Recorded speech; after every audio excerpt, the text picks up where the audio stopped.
नमस्ते दोस्तों। आज मैं आपके लिए एक कहानी लेके आया हूँ। एक गांव में धर्मदास नामक एक व्यक्ति रहता था। बातें तो बड़ी ही अच्छी अच्छी करता था, पर था एकदम कंजूस। कंजूस भी ऐसा वैसा नहीं, बिल्कुल मक्खी चूस। चाय की बात तो छोड़ो, वह किसी को पानी तक के लिए नहीं पूछता था। साधु संतों और भिखारियों को देखकर तो उसके प्राण ही सूख जाते थे कि कहीं कोई कुछ मांग ना बैठे। एक दिन उसके दरवाजे पर एक महात्मा आए और धर्मदास से सिर्फ एक रोटी मांगी। पहले तो धर्मदास ने महात्मा को कुछ भी देने से मना कर दिया, लेकिन जब महात्मा वहीं खड़े रहे तो वो उन्हें आधी रोटी देने के लिए ले आया। आधी रोटी देकर महात्मा ने कहा कि अब मैं आधी रोटी नहीं, पेट भरकर खाना खाऊंगा। इस पर धर्मदास ने कहा कि अब वह कुछ नहीं देगा। महात्मा रात भर चुपचाप भूखा प्यासा धर्मदास के दरवाजे पर खड़ा रहा। सुबह जब धर्मदास ने महात्मा को अपने दरवाजे पर खड़ा देखा तो सोचा कि अगर मैंने इसे भरपेट खाना नहीं खिलाया और यह भूख प्यास से यहीं मर गया तो मेरी बदनामी होगी, बिना कारण साधु की हत्या का दोष लगेगा। धर्मदास ने महात्मा से कहा कि बाबा, तुम भी क्या याद करोगे, आओ पेट भर कर खाना खा लो। महात्मा भी कोई ऐसा वैसा नहीं था। धर्मदास की बात सुनकर महात्मा ने कहा कि अब मुझे खाना नहीं खाना, मुझे तो एक कुआं खुदवा दो। लो, अब कुआं बीच में कहाँ से आ गया? धर्मदास ने साधु महाराज से कहा। धर्मदास ने कुआं खुदवाने से साफ मना कर दिया। साधु महाराज फिर रात भर चुपचाप भूखा प्यासा धर्मदास के दरवाजे पर खड़ा रहा। अगले दिन सुबह भी जब धर्मदास ने साधु महाराज को भूखा प्यासा अपने दरवाजे पर ही खड़ा पाया तो सोचा कि अगर मैंने कुआं नहीं खुदवाया तो महात्मा इस बार जरूर भूखा प्यासा मर जाएगा और मेरी बदनामी होगी। धर्मदास ने काफ़ी सोच विचार किया और महात्मा से कहा कि साधु बाबा, मैं तुम्हारे लिए एक कुआं खुदवा देता हूँ और इससे आगे अब कुछ मत बोलना। नहीं, एक नहीं, अब तो 2 कुएं खुदवाने पड़ेंगे।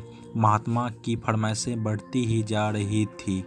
धर्मदास कंजूस जरूर था पर बेवकूफ़ नहीं। उसने सोचा कि अगर मैंने 2 कुएं खुदवाने से मना कर दिया तो यह कल 4 कुएं खुदवाने की बात करने लगेगा। इसलिए धर्मदास ने चुपचाप 2 कुएं खुदवाने में ही अपनी भलाई समझी। कुएं खुदकर तैयार हुए तो उनमें पानी भरने लगा। जब कुओं में पानी भर गया तो महात्मा ने धर्मदास से कहा, 2 कुओं में से एक कुआं मैं तुम्हें देता हूँ और एक अपने पास रख लेता हूँ। मैं कुछ दिनों के लिए कहीं जा रहा हूँ, लेकिन ध्यान रहे, मेरे कुएं में से तुम्हें एक बूंद पानी भी नहीं निकालना है। साथ ही अपने कुएं में से सब गांव वाले को रोज़ पानी निकालने देना है। मैं वापस आकर अपने कुएं से पानी पीकर प्यास बुझाऊंगा। धर्मदास ने महात्मा वाले कुएं के मुंह पर एक मजबूत ढक्कन लगवा दिया। सब गांव वाले रोज धर्मदास वाले कुएं से पानी भरने लगे। लोग खूब पानी निकालते पर कुएं में पानी कम ना होता। शुद्ध शीतल जल पाकर गांव वाले निहाल हो गए थे और महात्मा जी का गुणगान करते ना थकते थे। 1 वर्ष के बाद महात्मा पुनः उस गांव में आए और धर्मदास से बोले कि उनका कुआं खोल दिया जाए। धर्मदास ने कुएं का ढक्कन हटवा दिया।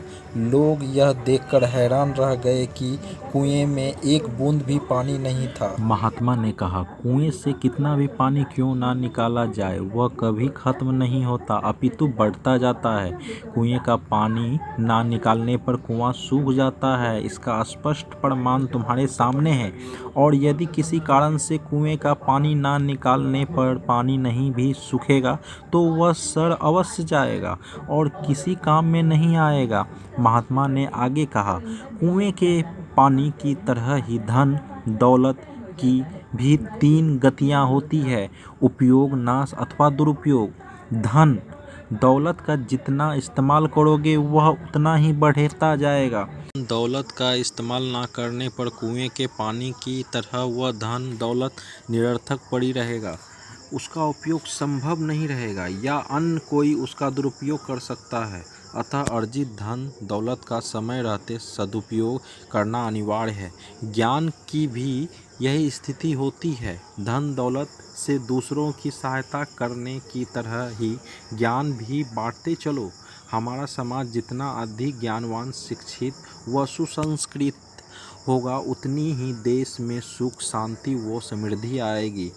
ज्ञान बांटने वाले अथवा शिक्षा का प्रचार प्रसार करने वाले का भी कुएं के जल की तरह ही कुछ नहीं घटता, अपितु बढ़ता ही है। हम बदलेंगे, युग बदलेगा। दोस्तों, इस वीडियो को लेकर आपकी क्या राय है, नीचे कमेंट करके ज़रूर बताएं। और अगर आपको यह वीडियो अच्छा लगा तो इस वीडियो को लाइक करिए, शेयर करिए ज़्यादा से ज़्यादा लोगों तक। और ऐसे ही और इफ़ेक्ट और कहानी सुनने के लिए मेरे चैनल को सब्सक्राइब कीजिए। धन्यवाद।